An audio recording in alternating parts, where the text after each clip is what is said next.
Welcome everybody to the Big Book Roundtable and the RICO 12 family of recovery resources. And this service is targeted at people from all backgrounds, faiths, and places dealing with addictions of all varieties. RICO 12 is also a resource for the loved ones of addicts. I'm Justin B. I'm a child of an all-powerful, perfectly loving God and a multidisciplinary addict living in miraculous recovery, and I'm blessed to be the moderator of this roundtable. And I want to reiterate that what a blessing that is to be joined by David G. and Nikki M. as we go line by line through the Big Book of Alcoholics Anonymous, just sharing experience, strength, and hope, history, insights, and anything that we can to help us and to help you, the listening audience. Now, let me have each of them take a minute and just introduce themselves and share what's going on. David, why don't you start us off here? Introduce yourself. Yeah, absolutely. Good morning, everybody. My name's David Green. I am an alcoholic addict of many sorts living in Oklahoma, USA. Super, super glad to be here with my brother and sister today. Thank you. Thank you. Thank you, David. Nikki, you're up. Hi, everybody. I'm Nikki M., and according to my big book, I'm an intelligent agent spearhead who is a loving child of God. And I'm just so grateful to be on this series and this whole journey with the two men who have not only restored me to faith, but restored me to faith in good men again. So I'm just really filled with gratitude this morning. Thank you. Thank you, Nikki. And today's bittersweet moment in the roundtable, we are finishing up chapter 7, working with others, and that's an exciting and good thing.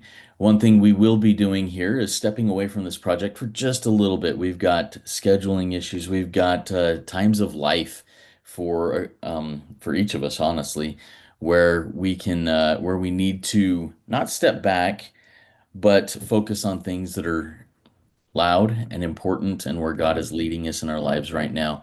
But we will be coming back to this at some point, whatever that looks like, to continue through the next, 60 plus pages of the book. But today we're going to be reading the last handful of paragraphs, starting at the bottom of page 102 of your fourth edition of the Big Book of Alcoholics Anonymous, starting it with the line, "Many of us keep liquor in our homes," and we'll go through the end of the chapter, and we'll do this just like we do every other time.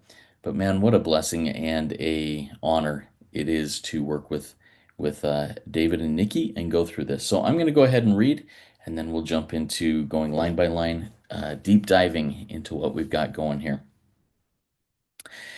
Many of us keep liquor in our homes. We often need to carry green recruits through a severe hangover. Some of us still serve it to our friends, provided they are not alcoholic. But some of us think we should not serve liquor to anyone. We never argue this question. We feel that each family, in the light of their own circumstances, ought to decide for themselves. We are careful never to show intolerance or hatred of drinking as an institution. Experience shows that such an attitude is not helpful to anyone. Every new alcoholic looks for this spirit among us and is immensely relieved when he finds we are not witch burners. A spirit of intolerance might repel alcoholics whose lives could have been saved had it not been for such stupidity.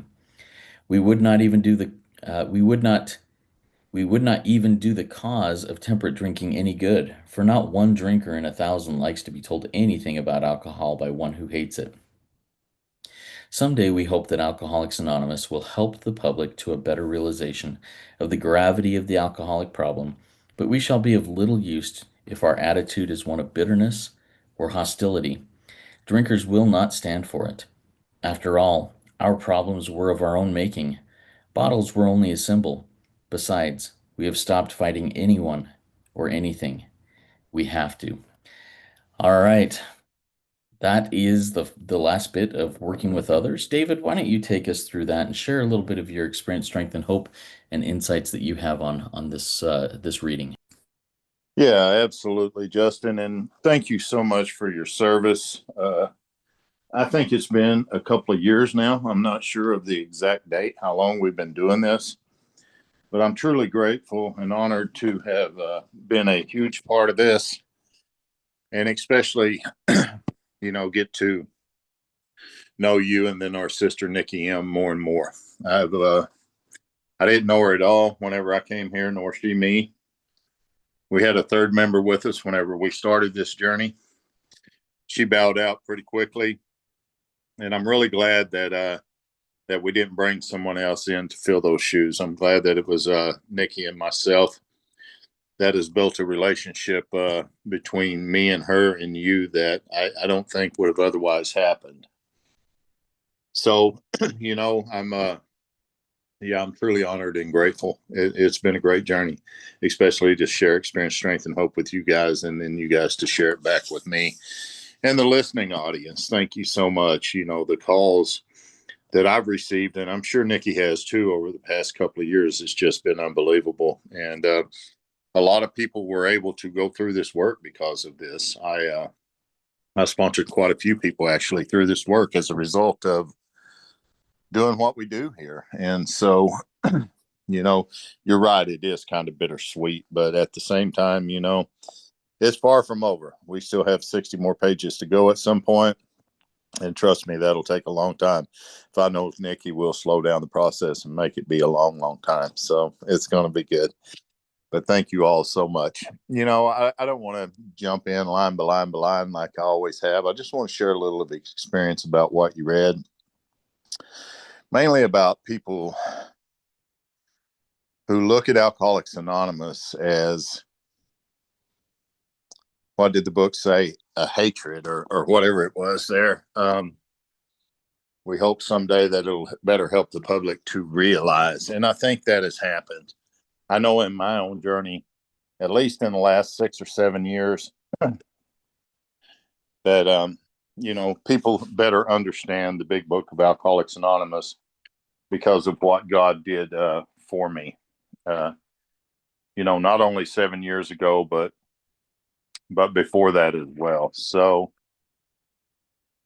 hell with it. I'm going to go ahead and open the book. So many of us keep liquor in our homes. I don't do that anymore. I've allowed it into my home when people were partying and just, watching a football game or having a good time. As long as they didn't get too stupid and act crazy, then, I would allow them to drink, but they're not going to come over here every day and do it every evening. But occasionally I do.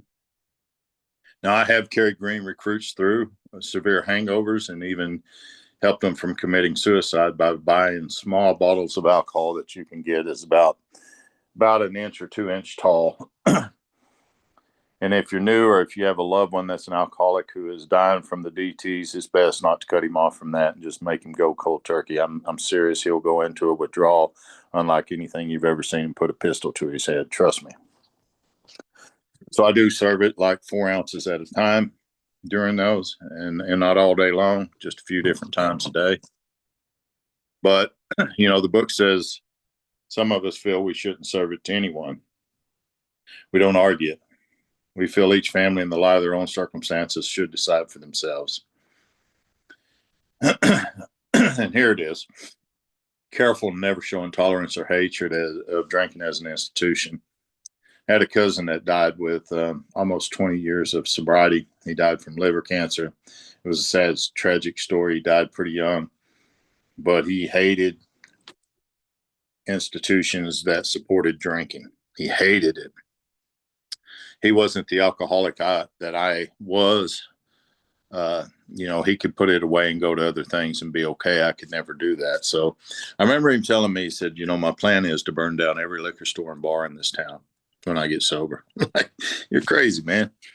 But anyway, that idea was quickly shot to the side, and we ended up having some good years together. We really did. So, but I think this is it right here. Every alcoholic, every addict, every lust addict looks for this spirit among us and is immensely relieved when he finds out that we're not witch burners.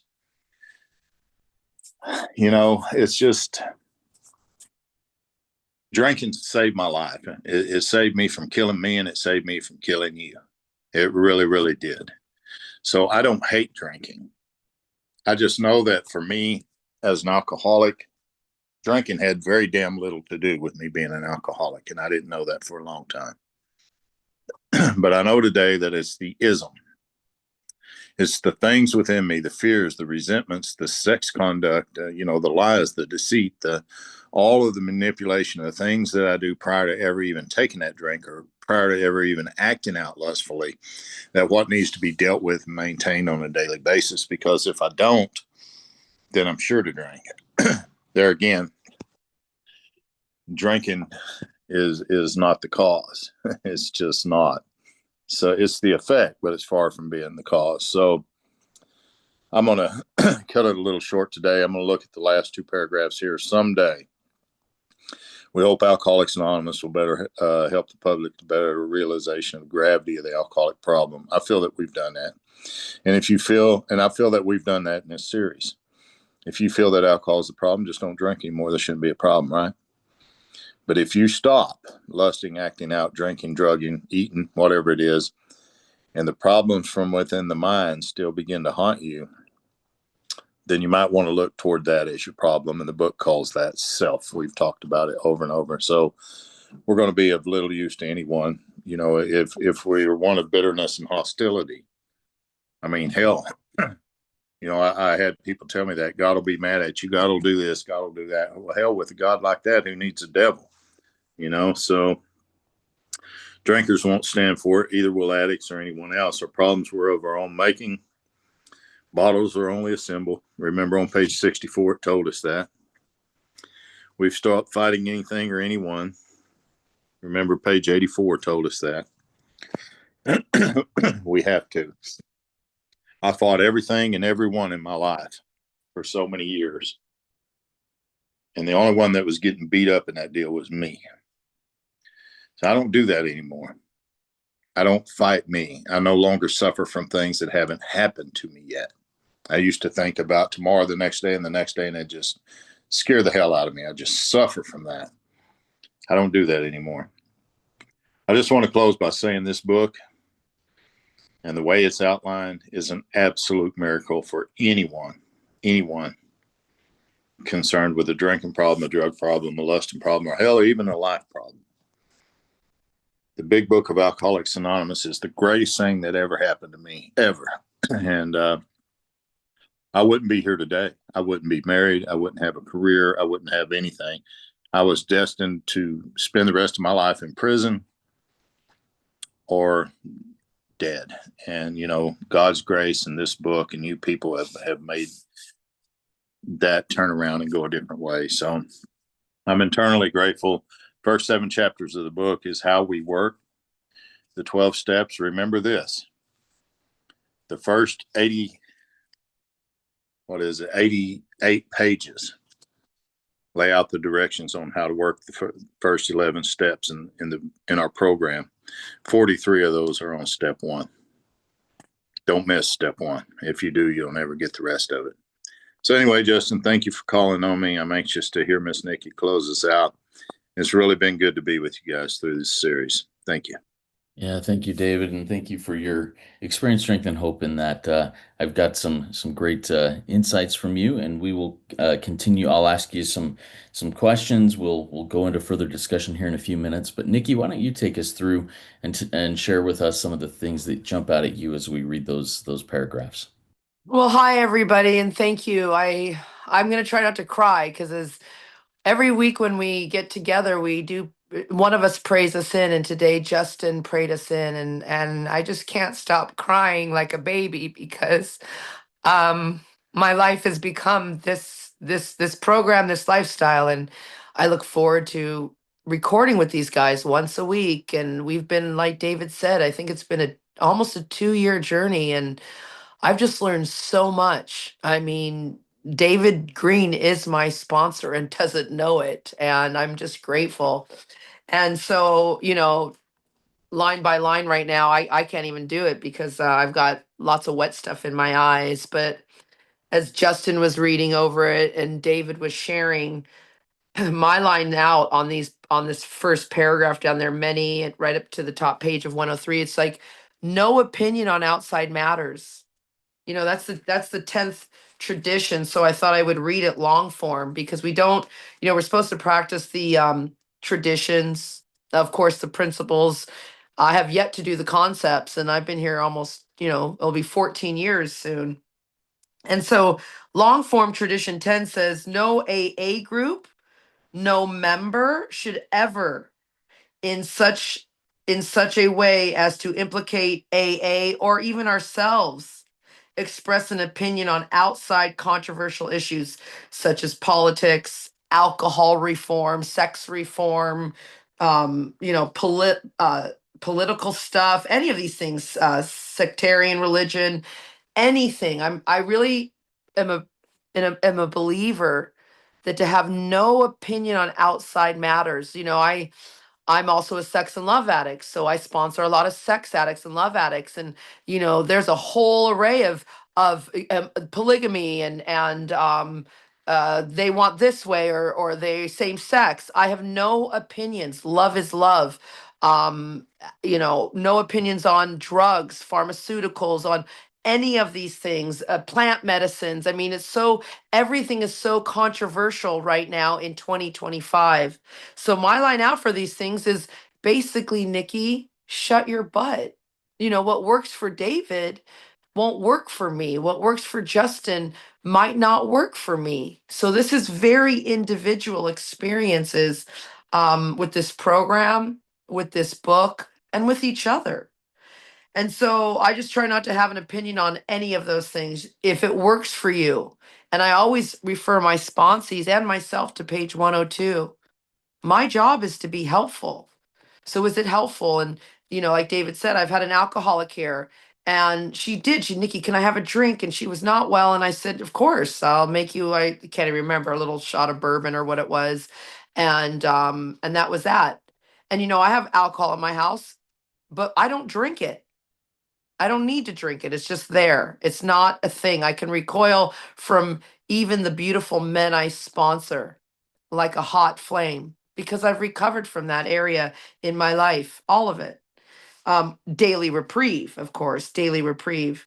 And I love this. We are careful never to show intolerance or hatred. And my line out says full stop.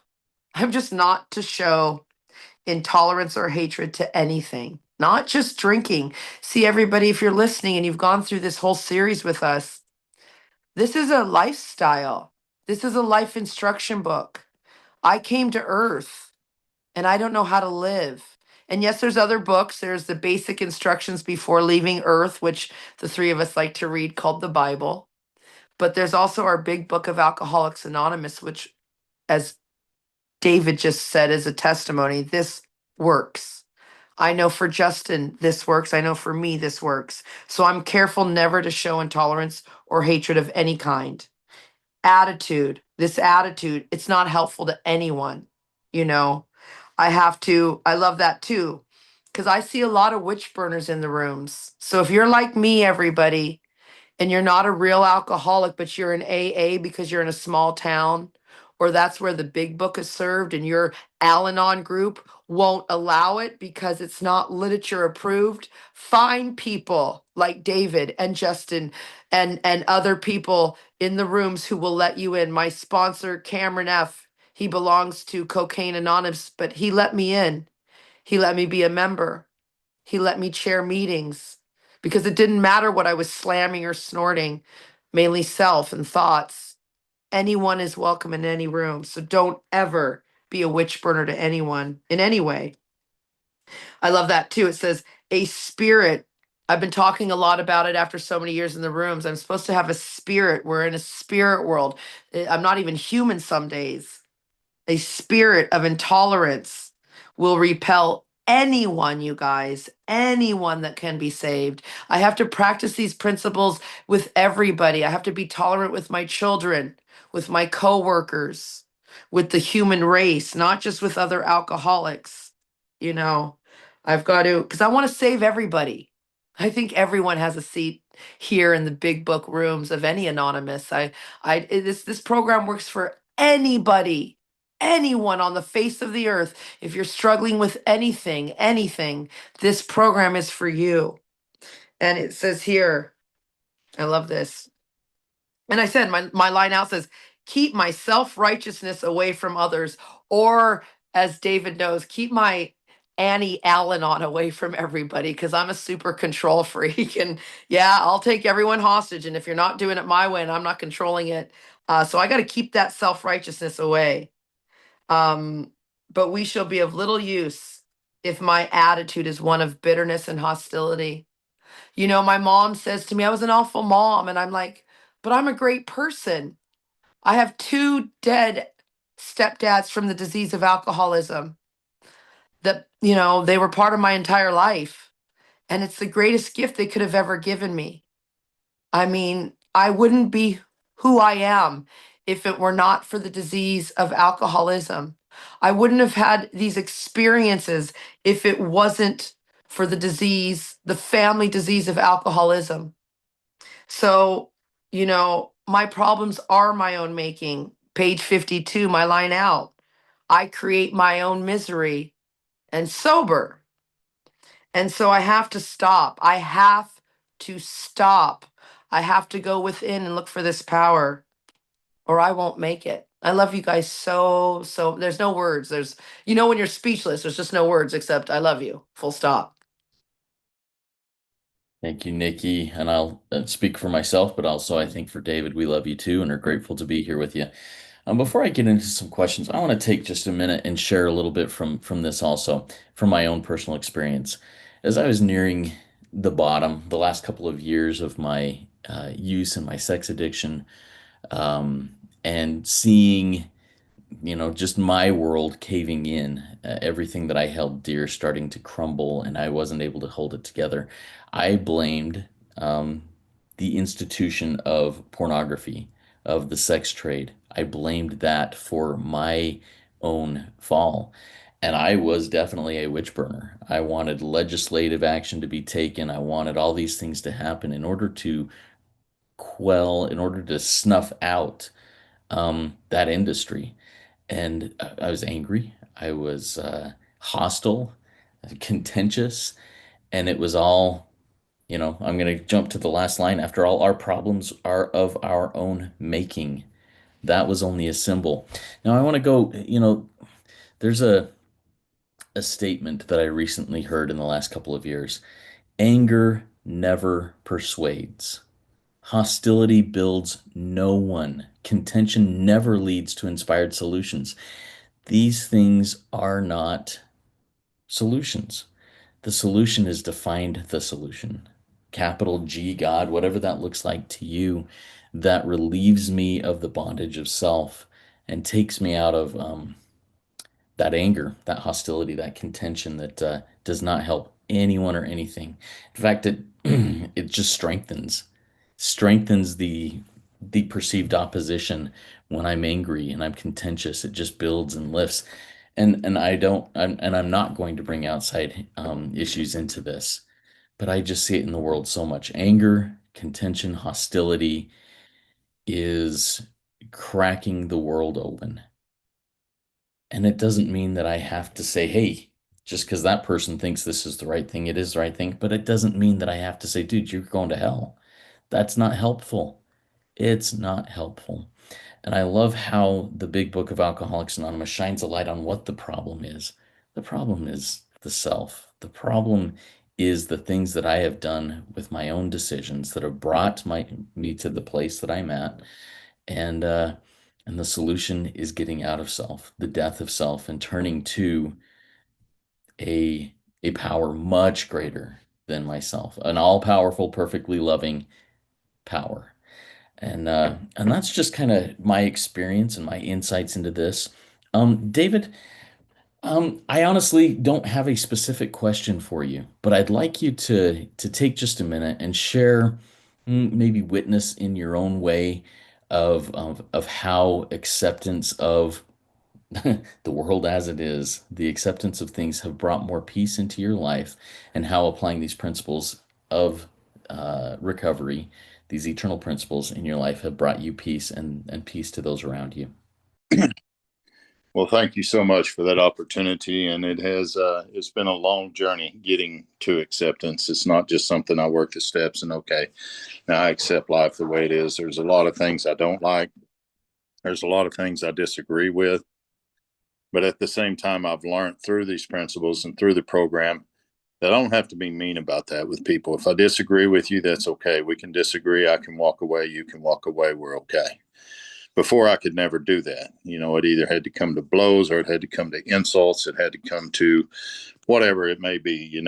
Is I can do this better than you. This is my experience, not yours. This is the way it is. And I don't know, this last time through the process in 2019, whenever, I'd hit that all-time low in Alcoholics Anonymous from sex addiction and the things that I was doing, I just accepted the fact that, God has put me here for a reason, and that's to share with you, not compare with you, not judge you because of what you have done or haven't done. Do I agree with a lot of things that I hear in the news that are going on in the world? No, I absolutely don't.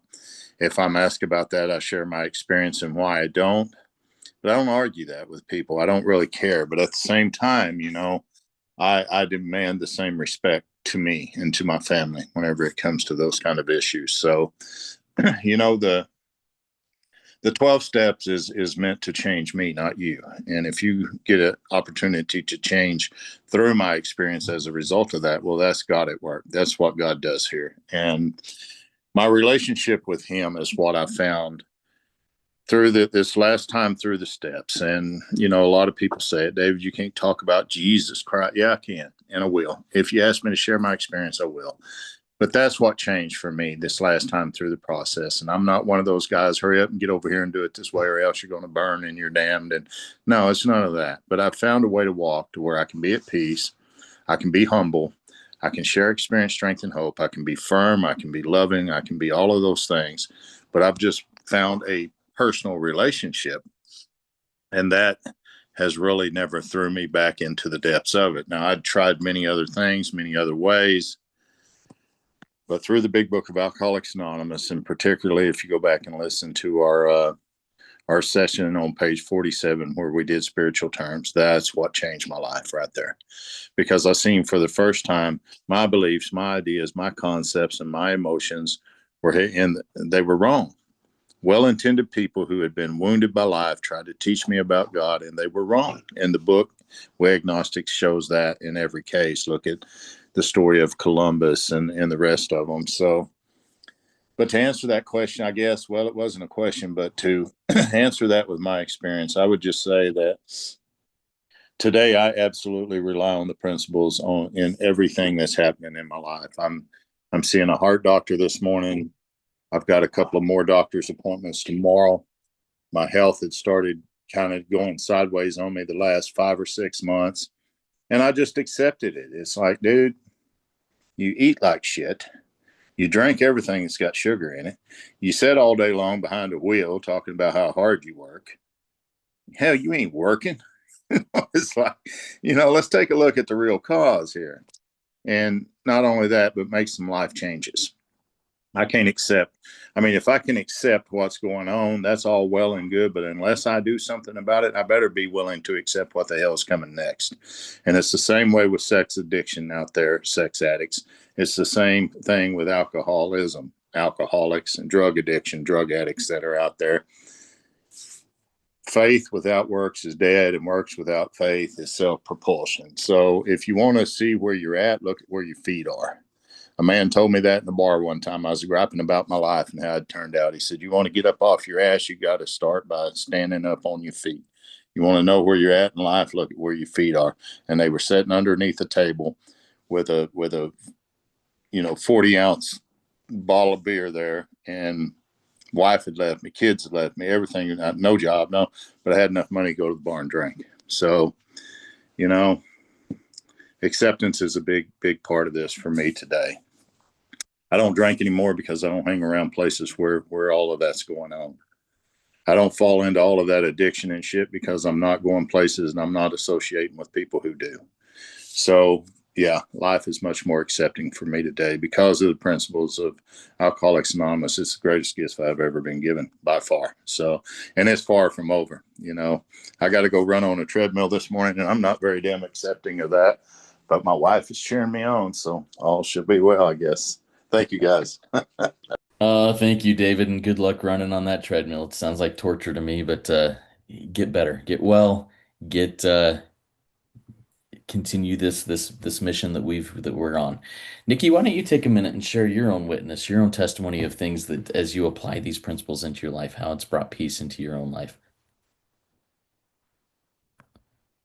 I have to unmute because you guys aren't here. You're listening in the Zoom world, but David's on camera with his wife that I'm in love with too. I'm so grateful in this moment and why. I believe my book. I believe my big book. I believe everything that's written in this book. To see and to know David's story and to see, wow, his wife is stunning. Whoa, I mean, wow, what a hottie. This life is amazing. And Justin, I've fallen in love with your wife, and I've just fallen in love with everything in this program. How has my life changed? I don't even know who I am anymore. That's how much my life has changed. My old Nikki's gone. I don't know the woman who would look at David's wife and turn around and then take him to the bedroom. I don't know that woman anymore. I don't know the woman who would put her money and her needs before children and my community. I don't know that woman anymore. I don't know who that person is anymore. This book talks about a revolutionary change. It talks about being reborn. And I've completely been reborn through this process, and I keep being reborn. I told I'm going to be in Hungary next week. On Friday I leave, and so I'll be there for a week seeing Mr. Luxembourg. And I just we had a talk the other day, and I said, thank God you guys have been on this podcast with me for a while, 2 years now, doing this journey. And I said, he goes, aren't you glad we didn't get married? And I said, yes. Not that we didn't legally get married. I mean, we're married because if you go into the spirit world, the minute you're with somebody, you're married. But I was grateful because God has disclosed more. And I don't need to be in his country. And he certainly doesn't need to be in mine right now because more is getting revealed. And God's plan is way bigger than my plan. And so I have to believe this book, meaning that we said the word acceptance is that nothing happens in God's world by mistake. Justin, you and I met in COVID, and I was so angry with the government and the politics during that time. And now I'm seeing that nothing happens in God's world by mistake, that I was meant to be retired and everything's exactly as it should be. And so I'm just so grateful to this process. I'm grateful to everything that's happened. Nothing is a mistake. Everything is exactly the way it's supposed to be. So I guess I want to really just emphasize on closing out this part of our journey, and I can't wait till we get back to it, is that believe your book. Believe every word in this book, because it seems for my friends at this table, we were in other books. We had other programming and it didn't work. This is what really set us free. So join us here in the sunlight of the spirit. You've tapped power. Everything we need is inside of us. It's great to have people around us who are helpful and who we can love and serve. But at the end of the day, it's better to meet God alone than with those that do not understand. And I love the line on page, I think it's 158 in our book. In finding God, he found himself, or in finding himself, he found God. One of those two things. I didn't open my book to read that, but I'll tell you, this lifestyle is for me.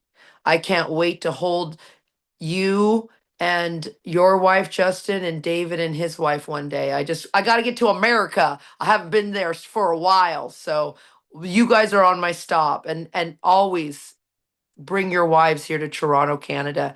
I'm only an hour from Niagara Falls.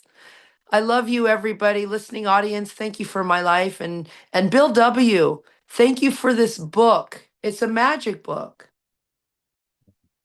Thank you, Nikki. And I'll just share one more thing here as we get ready to close out this section of this project.